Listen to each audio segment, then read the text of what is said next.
Meu pai era um farmacêutico, e dono de farmácia, né, e também professor de biologia, e ele era, e é até hoje, com 91 anos, um leitor compulsivo. E nos estimulava, às vezes, de uma forma meio autoritária, a ler, desde daquela literatura clássica infantil até depois, já na adolescência, uma busca mais por uma literatura mais adulta, mais... Isso foi muito importante.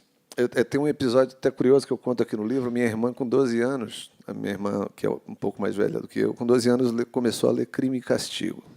E aí, hoje é uma coisa impensável, né? Meu filho de 14 anos jamais leria Crime e Castigo. Mas ela leu e começou a andar assim, sorumbática pela casa. E a minha mãe falava, Antônio, né? Tonico, o nome do meu pai, Antônio, essa menina está estranha. Ela falou, bobagem. Ficou assim, uma semana assim, andando assim. Até hoje ela está um pouco assim. Falei, então, eu recomendo que não se dê Dostoiévski para crianças de 12 anos. E eu, com 14, tive uma experiência que aí já foi uma experiência externa, fora de casa, assim, foi na escola. Um professor incendiário de literatura e português, chamado Professor Furtado, pediu que a gente lesse 2 livros para fazer um trabalho de interpretação de texto e tal. Esses livros eram simplesmente Memórias Póstumas de Brás Cubas, Machado de Assis, e O Estrangeiro, de Albert Camus. Eram 2 porradas, né? Assim, que uma criança, um adolescente de 14 anos, o mundo se transformou ali para mim. Assim, eu vi que tinha um outro mundo, outro modo de ser, de pensar, de existir.